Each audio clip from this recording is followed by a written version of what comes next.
Bleav in LA Football Podcast. Touchdown Rams! Touchdown UCLA! Recovered by the Chargers. The Trojans back in front. With your hosts, the Coach and the Don, part of the Bleav Podcast Network, LA's #1 sports podcast network.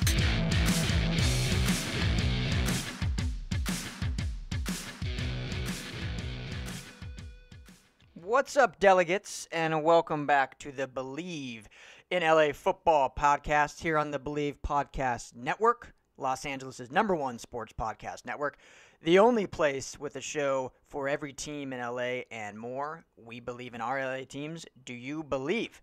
Show is also brought to you by SportsAlDente.com, your recipe for LA sports. Head over there for great draft coverage as we are wrapping that up. We are a mere 2 weeks away from the NFL draft. When you go, use the promo code TheCoachAndTheDon to get 10% off of any of those subscription packages, give you full access to the site. Have a great show for you today. We are all in on the draft. We are going to be welcomed by Tony, Pauline, and Chris Tripodi of DraftAnalysts.com, and they are also on the Bleav Network hosting the Bleav in Draft Analysts podcast. So talking draft prospects, talking Chargers and Rams draft, we really break it down but have a lot of fun with those guys. So here is our interview with Chris and Tony. All right, well, this week on the Bleav in LA Football Podcast, we are extremely excited to welcome on Tony, Pauline, and Chris Tripodi, who are part of the Bleav in Draft Analysts podcast and also DraftAnalysts.com. Gentlemen, how we doing? Thanks for joining us. Thanks for having us. Glad to be here. Doing all right. Hope you guys are too.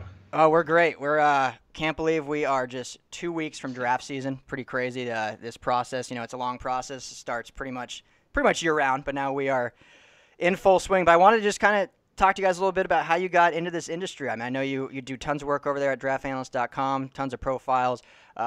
Tony, you're super connected with a bunch of teams. So I'll start with you, Tony. How did you get into this industry? What made you fall in love with it, and how have you enjoyed doing it for so many years? Well, I actually trained for the Olympic decathlon for 11 years. So really what this was just an extension of my athletic career. I went through college on a track and field scholarship.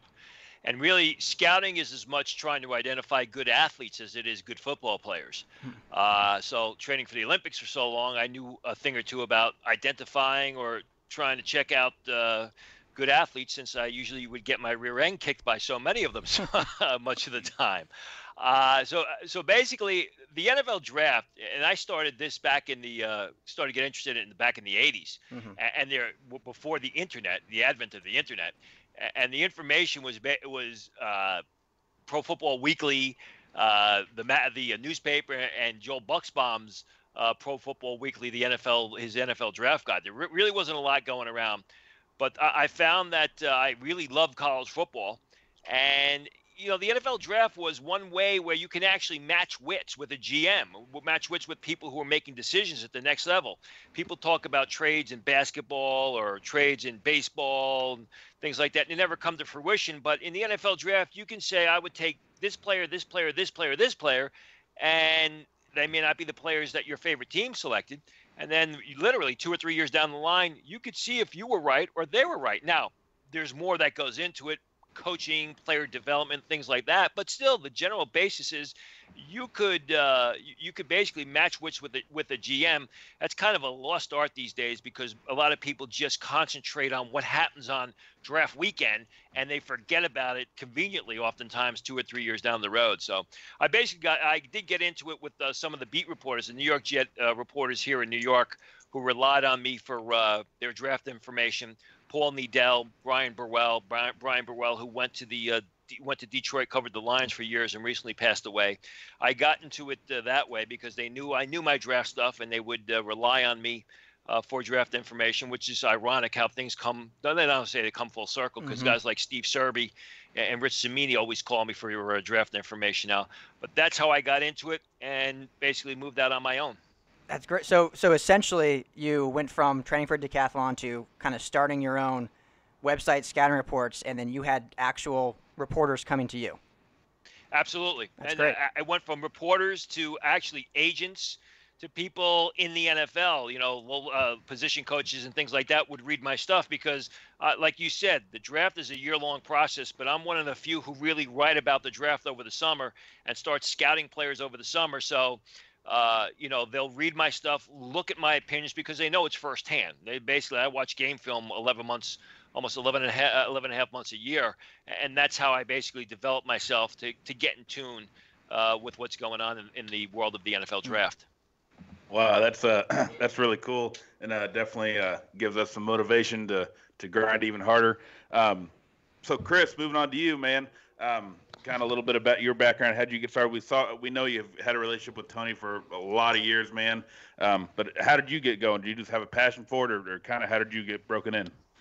Same idea, not quite the same story as Tony, really nowhere close to it. But when I graduated college in 2008, I got hooked up with Tony and started writing for his site. I was doing weekly rookie reports and just kind of going over which NFL players had made the transition in their rookie year, who's standing out week to week. So my initial role, at least with Tony, was more of writing about the players once they got to the NFL. Because, as he kind of discussed here, he has everything covered on the college side, scouting guys from when they're freshmen, when they're sophomores, when they start to get on the field. So I would take in the first-year players, see what they were doing in the NFL, see how they were translating. And that kind of turned into what we have now at draftanalysts.com. Before, Tony had draftinsider.net, which is kind of where I started working for him.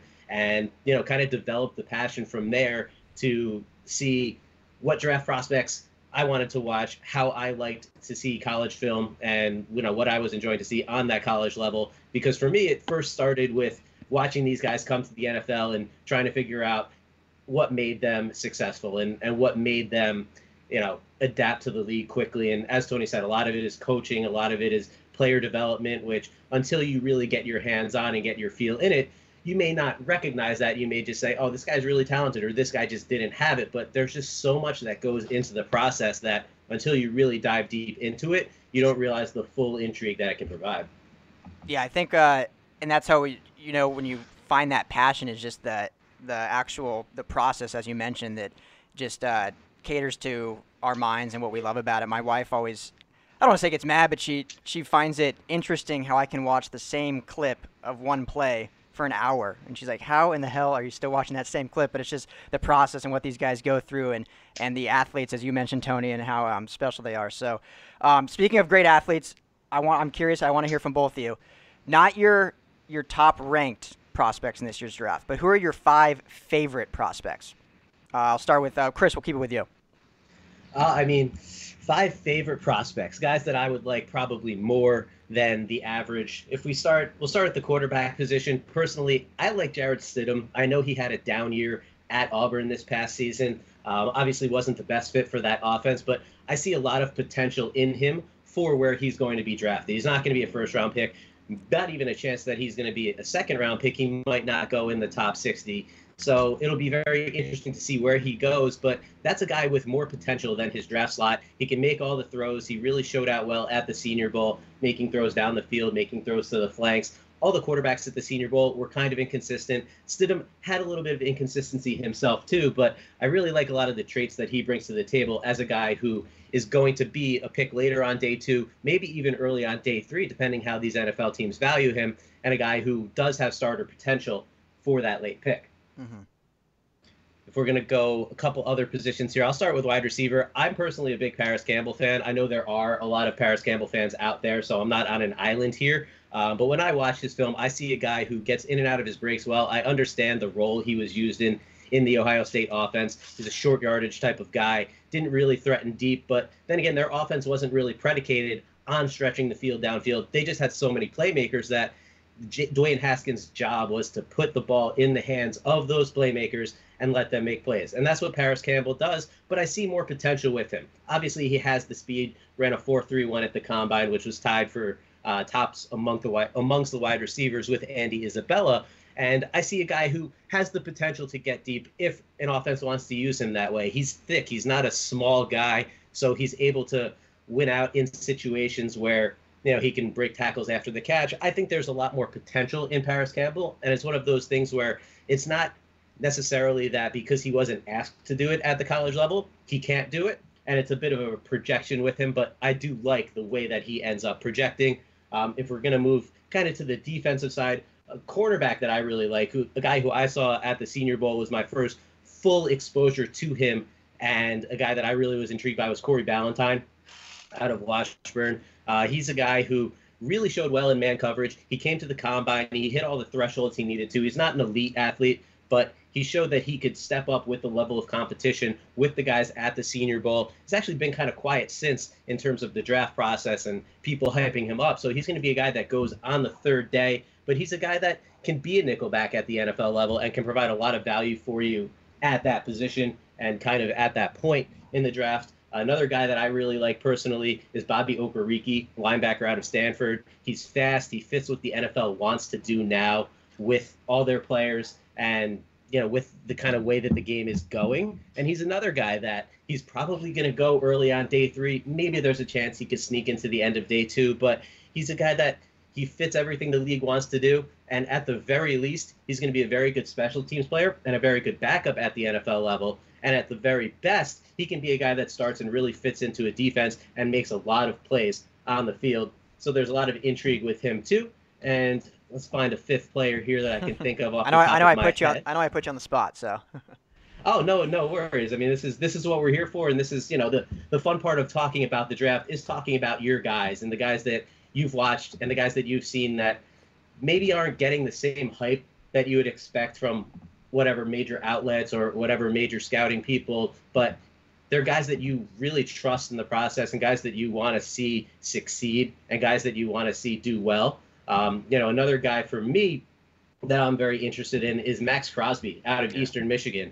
Now, he meets all, you know, not just the testing thresholds that you want out of a defensive end. His 3-cone was excellent, which is kind of a harbinger for success among that position at the NFL level. I know he's the guy that Tony really likes as well, so maybe I stole one of Tony's guys here, but in the end, I mean, Max Crosby he's a guy who's not going to go, you know, and all these guys that we're talking about, except maybe Paris Campbell that I mentioned, you know, they're not going to go in the first 2 rounds. Maybe Crosby can sneak in at the end, but he's a really intriguing edge prospect. He's got the production, he's got the athleticism, and he's a guy that really could provide a nice spark for some teams off the edge.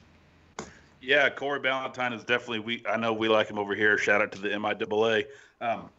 Yeah, I think he's going to be a pretty solid pick somewhere in the you know, early mid rounds. So I really like that pick as well. But Tony, moving on to you, your 5 favorite prospects that I know you've seen so many prospects over the years. I'm sure you've fallen in love with certain guys, and not necessarily just because of their talent, but just because of their overall prospect they are. But this year, who do you think your top 5 would be in terms of favorite? Yeah, well, Chris did steal Max Crosby. I mean, he was a guy that I wrote about actually last June when he was coming out of his sophomore season, because I identified him as a next level prospect. Granted, I had him graded as a late round choice. I think he's going to go more potential late second day. I always like the guys that at this point in time, people seem to be downgrading for no reason. There is a phrase that we've used for years is called paralysis by overanalysis. And they look at these guys and they punch holes in their games that really aren't there. It's because there's too much time on their hands. Or I like the guys that I've been able to identify early in their college career as next level players, and now they're rated highly. My number 1 guy would be Clelin Ferrell of Clemson. He's number 7 on my board right now. People think he's going to be a mid to late first round choice. If you watch Clelin Ferrell the past 3 years, all he does is make plays from his defensive end position. Makes plays in the backfield as a pass rusher, makes plays out in space. Terrific athlete. Dominated Jonah Williams during that national championship game. In my opinion, Clelin Ferrell is this year's version of Daron Payne. What do I mean by that? Last year, Daron Payne was my number 8th ranked player in the draft. People were saying he was going to be a late first round pick. Went in the middle of the first round to the Washington Redskins. Did a bang up job. People were saying he's a 2-down defender. He can't rush the passer. Bull. Watch the tape. He was a terrific player, and I think that's the same thing with Clelin Ferrell. Outside of the top 10, I think Ferrell is going to be great value. I love Eric McCoy of Texas A&M, or I love what's happening with Eric McCoy of Texas A&M. After his redshirt freshman season, I wrote that this kid is going to be a top 100 selection in the draft, could be a first rounder. He's inching up into the early part of round 2. A terrific center, a guy you can use in a zone blocking system, moves well on his feet. He's nasty. He's tough. He's smart. I love his entire game. I've loved watching him develop his game the past 3 years. Same thing with Chris Lindstrom. of Boston College. If you read my weekly risers and sliders column that I've had for years, going back to when I was with SportsIllustrated.com back in 2002, I identified Lindstrom in October of 2017 as a next level prospect when he played tackle for Boston College. Again, a guy who I love his development. He's just been on a straight shot north up draft boards because he's such a he's shown consistent development in his game. And that's what you really like to see, is you want to see guys who get better every year. Lindstrom's one of them. I like Mike Edwards, the safety from Kentucky. People, I don't know why people don't rank this guy higher. If you watch the film, he's a complete safety. He's a tough run defender who's terrific in coverage. You can play him over the slot receiver. You can play him at free safety. You can play him at strong safety. You could use him in zone. Again, it's paralysis by overanalysis with Mike Edwards. He's a solid athlete. He's a very good athlete for a safety that I think has got the versatility to be used in a variety of areas. I also like Trevon Coney of Notre Dame. I mean, the guy is just a great football player. Coming into the season, scouts graded him as a street free agent, which basically meant that they didn't expect him to get drafted. They thought he was one of those guys that that would barely make the 80-man roster. Yet Coney, if you watch the film, and again, I keep going back to that, watch the film, all he did was make plays on the football for the past 3 years at Notre Dame, constantly around the ball. May not be the greatest athlete in the world, a lot like Manti Te'o, the former Notre Dame linebacker, and the fact that, he would see the play and he would know what was going to happen before it happens, and it allows him to get to the spot to make the play. So I think Trevon Coney, another guy, he's not going to wow you with the athletic workouts, but just watch the film, and he's never has mental lapses. He's constantly around the ball making positive plays. Yeah, I really love that you brought up Farrell, and this could be a perfect segue into our more LA-focused draft talk.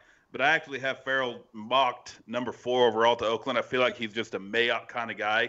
I don't know if you think that's a little too high, but the fact that you have him ranked pretty high kind of solidifies that. I feel kind of good about that pick now. I had him mocked to the New York Jets at number 3 for the longest time. In fact, again, I go back to Rich Cimini of ESPN. He called me before the national championship game because he was doing an article on the draft prospects in the national championship game and who could be good for the Jets at number 3. And I mentioned Clelin Ferrell. I said I think he would solve the Jets' pass rushing problems of the past 20 years. They haven't had a pass rusher since John Abraham, 10 years ago. And he's not going to go that high. I mean, Ferrell's probably going to fall out of the top 12. But remember, as I said earlier, the problem with the draft these days, and I've been in the draft game for 25 plus years, is everybody looks what happens on draft day. Who got the most right in their first round? Who got the most correct in their top 100? Then when draft weekend is over, they forget about it. But the draft is about what's going to happen 2 or 3 years down the road. So even if Clelin Ferrell is the 15th or 16th player selected, let's see what happens 2 or 3 years down the road compared to what people are saying on draft weekend of 2019. Yes, absolutely. Totally agree with you, Tony. But yeah, we could dive in now, and you talked about the Jets really needing a pass rusher. Well, we look at the Chargers and the Rams, the 2 LA football squads that we cover here. Both of them had really successful years.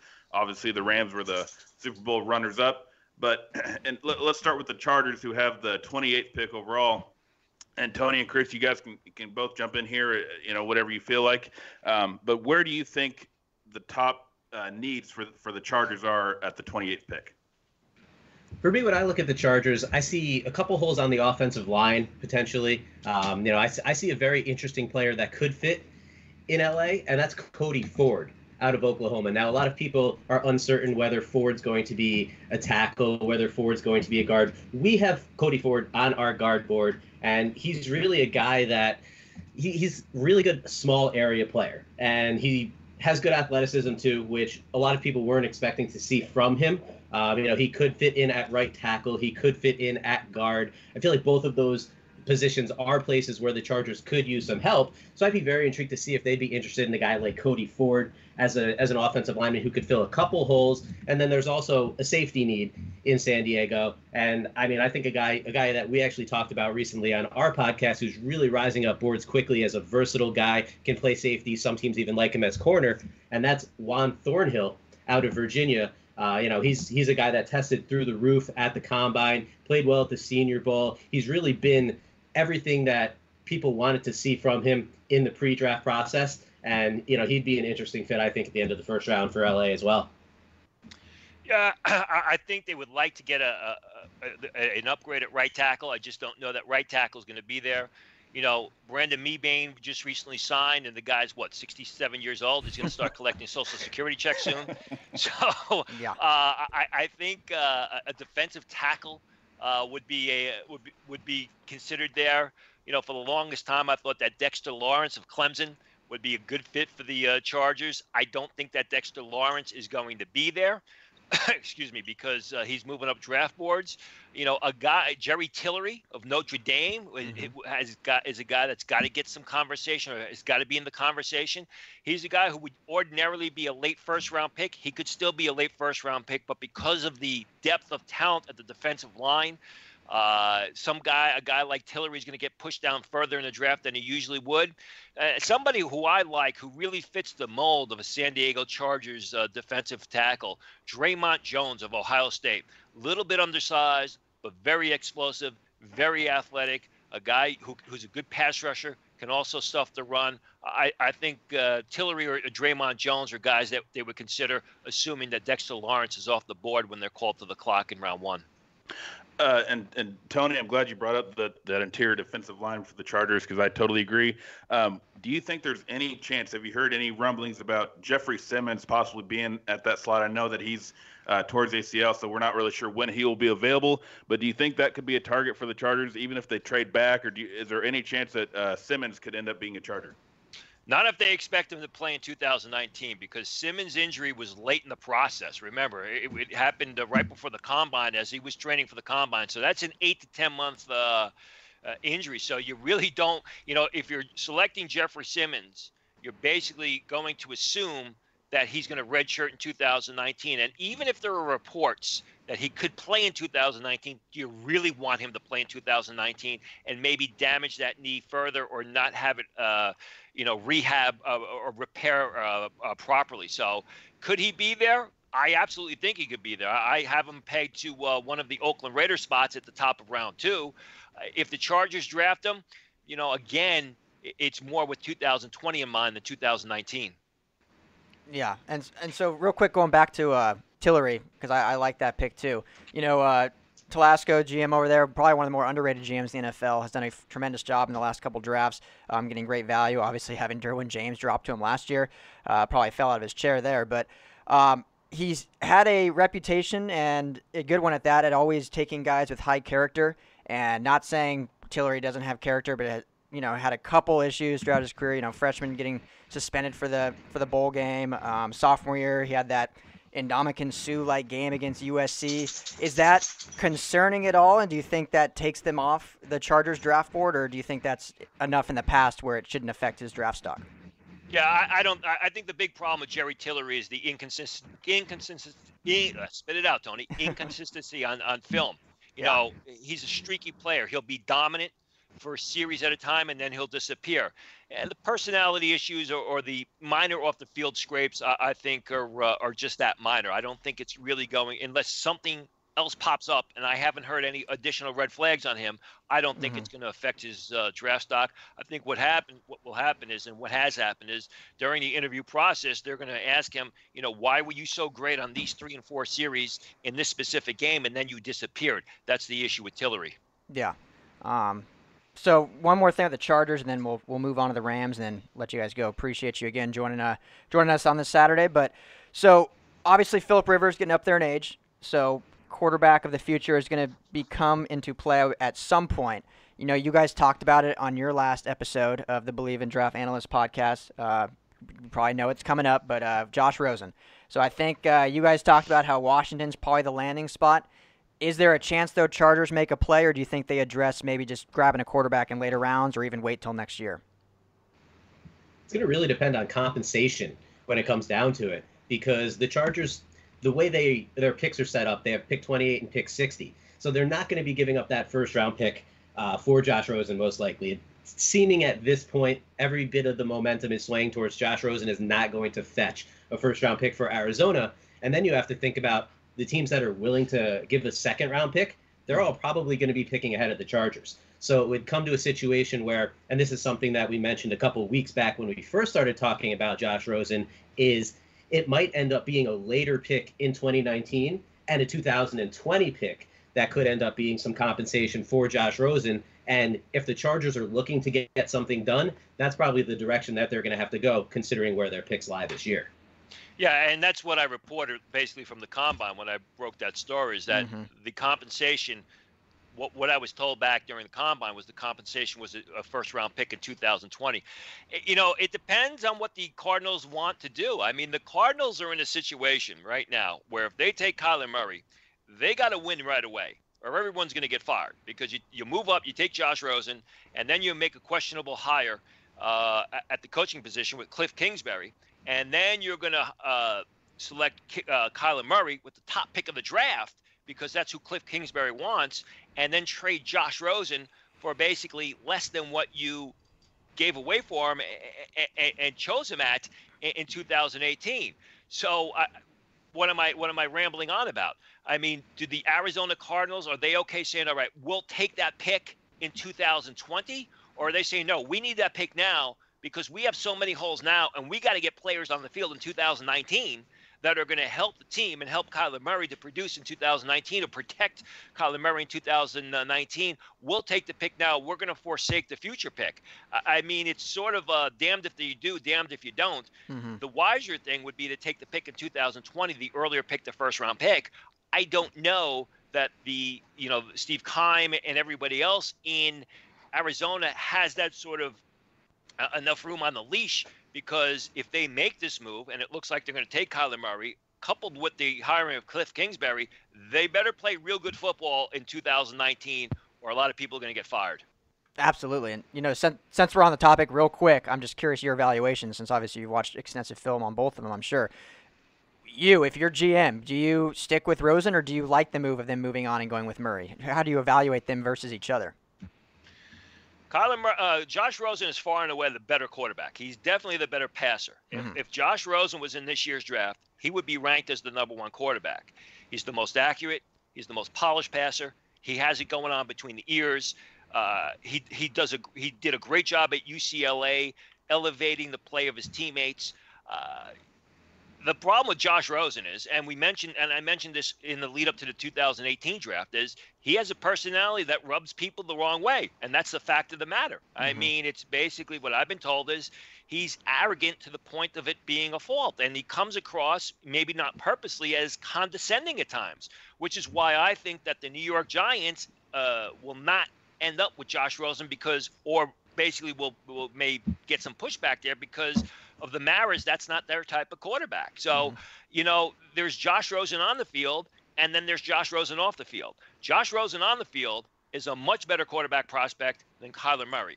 Josh Rosen off the field, you kind of tiptoeing around, and you're hoping that, you don't step on the landmine, because he could upset and make a lot of people cranky, which is what I'm told has happened in the front office with some people in the front office in Arizona. Makes sense. Yeah. Go ahead, Chris. The thing, too, about Josh Rosen is you're selling extremely low on him for several reasons. Not only because if they take Kyler Murray #1, the leverage is gone, because the teams know that the Arizona Cardinals are going to have to get rid of Josh Rosen in that scenario. They're not going to be able to keep him and Kyler Murray around. That's going to be a problem. And it's possible that Rosen's personality could cause some issues in that situation, too. So Rosen is an absolute goner if Kyler Murray is the pick. So the leverage is lost there, and the leverage is also lost because of the disastrous season that Arizona had last season. And whether you want to put that on Josh Rosen, whether you want to put that on the supporting cast around him, which I kind of fall in the latter phase there. I mean, Tony had Rosen as his #1 quarterback last year. I had Rosen as my #1 quarterback last year. I mean, the guy was, in our opinion, the best pure passer in the draft. And he went to a situation where he didn't have time to throw. He didn't have the best receiver situation. Christian Kirk was hurt a little bit. Larry Fitzgerald's getting up there in age. They have very limited depth there. They didn't have a tight end. They were running David Johnson up the middle 15 times a game rather than using him in the passing game. So a lot of it is Josh Rosen's stock is very low right now because of the personality issues, because of the lack of leverage with Kyler Murray talk going number one, because of the season he had last year. So you're not going to get a lot on that investment. They traded picks to move up to get him last year. They'd be lucky to get those picks back that they traded up to get him with, let alone the first-round pick that was included in that deal. So from the terms of an opportunity cost standpoint, as Tony said, this has to work, and it has to work quickly, because if it doesn't, people are going to look back and they're going to say, you moved up to draft a quarterback in the first round. It didn't work out. You gave up on him at 20 cents on the dollar. You drafted another guy number one overall to appease your new head coach, who a lot of people have questions about. It's just the whole situation is set up for either it's shooting straight up the board and it working immediately and then looking great, or it's going to fall apart and they're going to look really, really bad. And I don't really think there's a middle ground there. Yeah, it's honestly fascinating how this rumor came out back in late January, early February as a rumor, and then now it's basically come to fruition and is all but gonna happen. So we'll quickly then we'll touch on the Rams briefly. Pick 31. Oddly enough, they have very similar needs as the Chargers. Me and Talon were kind of joking pre-show. We saw somewhere, I can't remember what outlet, but that someone was talking about them picking in the second round, even though they don't have a second round pick. So we were kind of making the rumor that maybe they're talking about trading back. Have either of you heard anything front office wise, or are they talking trade back, or do they go with offensive lineman or interior defensive lineman maybe in that first round? Well, I mean, usually what happens in trade back is because a player has fallen deep into the first round that a team at the top of round two wants to trade up for. So usually trade backs in the late part of round one happen as we move towards the late part of round one. I've heard absolutely nothing about them trading down. I think that they have a big need at center when they did not re-up John Sullivan's contract. I don't know. I like Brian Allen as a player. I like Brian Allen in college. I just don't know that he's a consistent NFL starter. I think that it may be a situation where if they like Garrett Bradbury, who's the top-rated center from North Carolina State, who is the top-rated center in this year's draft, bar none, and he'd be a terrific fit for that system, they may actually have to move up a couple of slots to select Garrett Bradbury to fill that need at offensive center. Yeah, I love you say. Go ahead, Chris. Oh, yeah, Bradbury for me is also an option for them at that spot simply because of the need. I mean, their first two picks last year, granted they didn't come until the third round and the fourth round with Joe Noteboom and Brian Allen. But it seems like they knew that they were going to have these holes, and they decided, let's see if we can take those guys and plug them in next year when these holes open up potentially.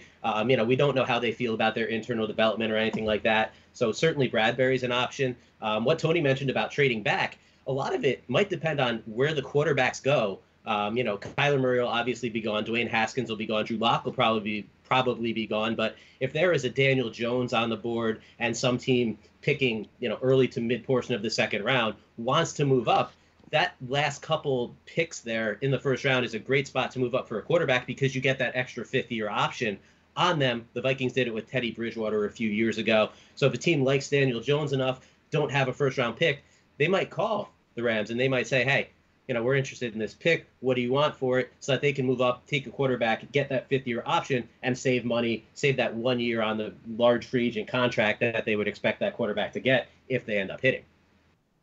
Yeah, that center position is not one that I really thought about being that first-round pick. But, yeah, a guy like Garrett Bradbury, if he is there, do you think Eric McCoy, if he's sitting there at 28, do you think that's a guy that they could go get? Eric McCoy will be there at 28. The question is do they think Eric McCoy is worth the 28th selection of the draft? I mean, it may be one of those a situation where if they like McCoy and they feel that they could get him, at pick 42 or something like that, do they trade down? McCoy again would be a terrific fit for that system. I mean, he's mobile. He's very effective on the second level. He's got best footballs ahead of him. I just don't know at this point in time that he's worth the 31st pick of the draft. Sure. Yeah, that's a very solid point. With the Rams, though, what's interesting, sorry, Talon, cut you off, is there. We were joking about their draft because, I mean, you can't fault them with their success going to the Super Bowl, but they draft much different than a lot of other teams. I mean, obviously taking Gerald Everett in the second round 2 years ago, and so that it wouldn't shock me, to say the least, if they ended up, valuing him at 31. Could be. I mean, if it's a need, you gotta what looks like a franchise quarterback there. You better be able to protect him. I mean, you got to be strong in the middle of the line. And again, I mean, Brian Allen was a very good player in the college level, but he's short. He's not really a big guy. Is he a viable starter for 16 weeks and then the playoffs, or is he better off just basically being an inexpensive utility backup at both center and guard? Yeah, that's the big question, the $750,000 question, if you will. So if they don't go center and they stay put at 31, what secondary, or not really secondary, but what is another position of need that you think they could target?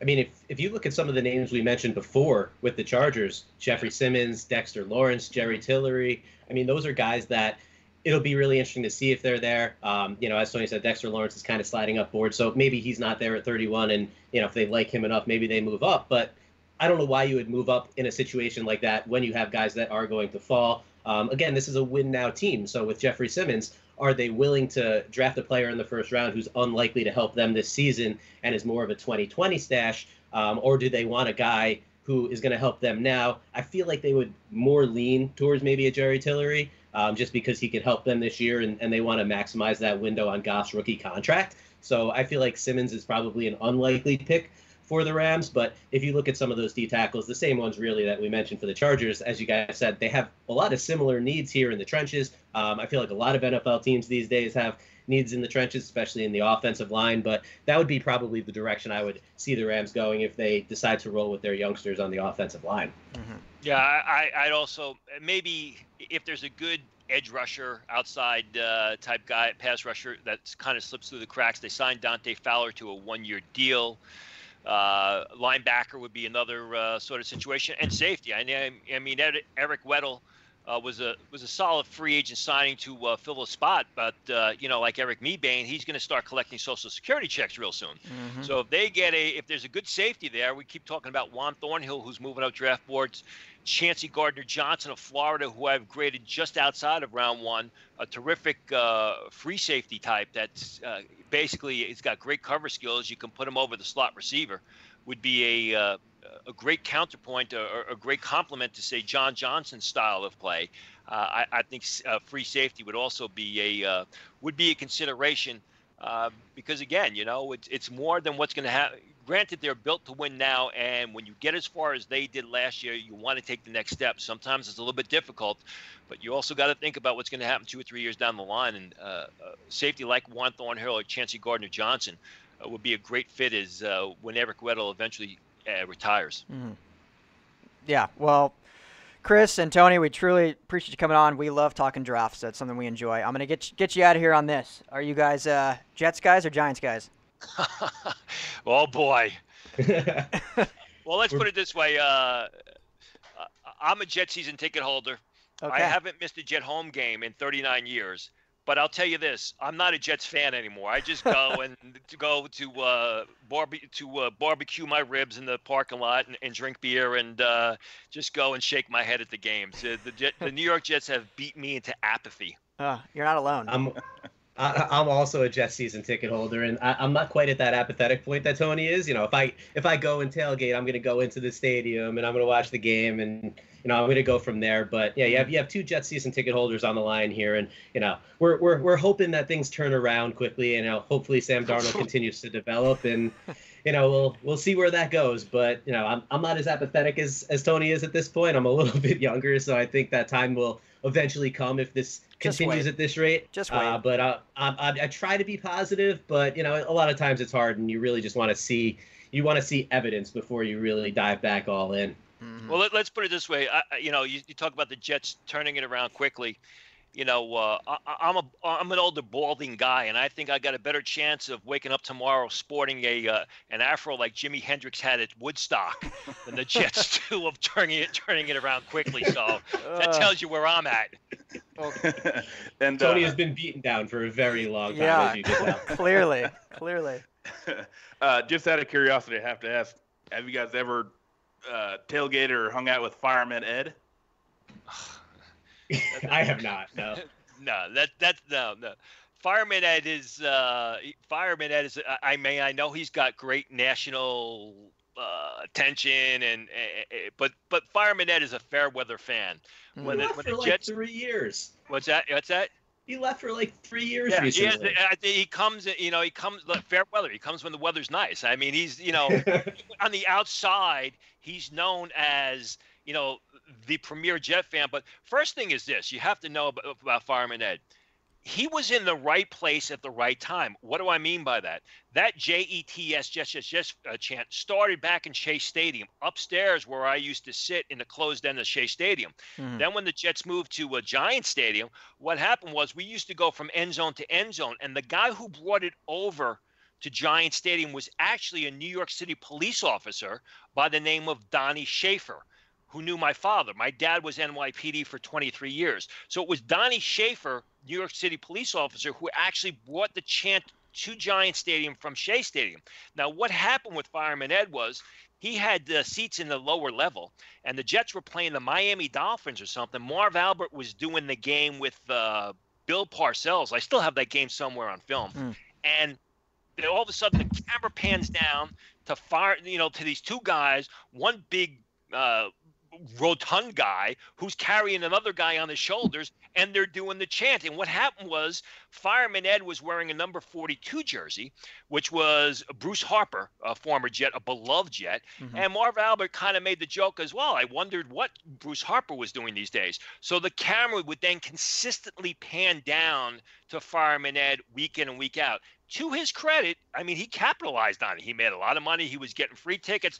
But the thing is when things went south, as they often do with the New York Jets, Fireman Ed was nowhere to be seen. And, he's probably come to 2 or 3 games the past 4 years. So the short answer of your question is no. The long answer is no, I have no interest. Yeah. He was the original viral sensation, I guess, and capitalized on it. Actually, right before there was a viral sensation. Yeah. You're absolutely right. That's great. Well, hey, at least MetLife is beautiful. I went to a game there. It's probably 5 years ago now. I'm originally from Denver, so I bleed orange and blue. So I went to a Broncos Jets game there. So we had fun. We had fun tailgating, hanging out with Jets fans. So at least you got a nice stadium there. MetLife? Yeah, MetLife. Oh, MetLife is garbage. I'm sorry. I mean, it's good if you go once in a while, but if you go every week, it's the old stadium. The only problem was if you're a Jets fan, it was called Giant Stadium. Yeah. But the old stadium was fantastic. It was easy in, easy out, easy in the stadium, the parking lot. I mean, everything was very convenient. If you go every week to this stadium, as I do for the Jet home games, and Chris goes to a lot of games, everything is just a hassle, and it's very inconvenient. I mean, from getting through security, it was just, I don't want to be offensive, but Stevie Wonder could have designed a better stadium than what's there. If you're going every week, it's abysmal if you go every week. It's just very inconvenient. Let's put it this way: in New York, we've got 3 new stadiums. We've got MetLife, we've got Yankee Stadium, we got Citi Field. Yankee Stadium, obviously. Citi Field is was the new stadium for the Mets. Citi Field is a gem. Citi Field is an upgrade. Beautiful. In every aspect possible. It's an absolute joy to go to. MetLife was not an upgrade over the former Giant Stadium. All it was a money grab. MetLife is similar to Yankee Stadium in that sense, and I'm a big Yankees fan, but the old stadium was nicer. The new stadium, it just doesn't really do it. It's kind of a downgrade. Whereas Citi Field, compared to Shea, Citi Field is gorgeous. It really is. But yeah, MetLife and Yankee Stadium to me are kind of similar in that sense, where they're new, but they're not massive upgrades. It is difficult to get out of the stadium when the game ends, just because of the way they have like kind of the traffic patterns going around, and you're like walking in circles to get down from one floor to the next floor. I don't deal with traffic or the parking lot really, because I live in the city, so I just take the train over, take the path or whatever it is. So I don't have to drive in or anything like that and deal with traffic leaving. But the one time I did, maybe 3 or 4 years ago, the game ended at 4, and I got back to my apartment in Brooklyn at 8:30. Yep. Was sitting in traffic for like 2.5, 3 hours. That was It us. Miserable. Miserable. And yeah, it's a lot better now that I take the train and you just go in, you go out, you're back home in like an hour and a half or an hour 45 minutes. So it's much preferable. But yeah, the traffic kind of in the stadium and how everything works there, it's not the most efficient setup. Yeah. It's funny you guys bring that up, and I know we're completely off topic at this point, but hey, we're down this rabbit hole. I'm gonna dig deeper. WrestleMania was just held at MetLife, and I heard just horror stories of people trying to get out of there. The show ended at like 12:30. The transits had stopped; they weren't running anymore. Ubers were like $300, and like people were there. The show ended at 12:30. Didn't get out of the stadium till like 4 or 5 in the morning. Wow. Yeah, that's. Listen, the fact is, this is like I said. I go to the Jet home games every week, and in the old stadium, I would stay to the end of the game, and we would tailgate after the game for a little while to let the traffic go through. Now it's a situation where I hope the game is basically in hand either way by the end of the third quarter, so I can get the heck out of there, so I can be one of the first people out there. And you hate to say it, but that's the way it is. Yeah. I mean, the parking lots are a disaster. The traffic, the Jets can't control that. The MetLife can't control that. I mean, the traffic is traffic. You got the George Washington Bridge there. There's going to be traffic. Although, except there's not a lot of traffic at the Jet games because a lot of people don't go to Jet games anymore. But it's just getting through. And you talk about the Ubers. It's a disaster. It's like I said, 2 words to describe the whole experience is inconvenient and hassle. Granted, if you're if you're a visiting fan in for the Denver Broncos game, I know they played Denver at home last year, and you go to a Jet game, there's just as many fans sadly for the opposing team than there are for the Jets. In fact, when the Patriots are there, it's usually 3-1 in favor of Patriot fans, so you're always tussling with them. It's true. And it's fun, if you're doing that on a one-off type of basis. But when you're doing it on a week in, week out, I didn't hear that. I knew WrestleMania was there. I didn't hear it. Doesn't surprise me at all. Does not surprise me at all. Let's put it this way. They have three sections, and the stadium is so poorly designed. At the end of the game, you have escalators that go up to the section 100, 200, 300. At the end of the game, they have to shut down one of the escalators going down from section 300 to control the crowd, because it's so poorly built. They can't have all the people going down the escalators. They're not dedicated escalators for each section as it was in the old stadium. It's all one set of escalators for all 3 sections. So they have to shut down one of the escalators that goes down from the section 300 to the 200s and then eventually to the 100 section to control the crowd.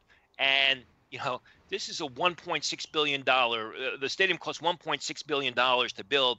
How they didn't foresee this was going to be a problem is just it's typical of New York. That's what happens. To piggyback off what Tony just said, I mean, my dad recently had hip surgery like 2 years ago, and he hasn't gone to a Jet game with me since because it's just a hassle to walk around. It's a hassle to get in, get out. He's just like, I'm not mobile enough to do this. And maybe if, as Tony said, those escalators were working, things like that might change it. But, they're taking, I mean, my dad's, pushing 70, but he's to the point where he's just not as mobile as he once was. And as a result, it prevents him from enjoying the game. Yeah. And, it's kind of a shame.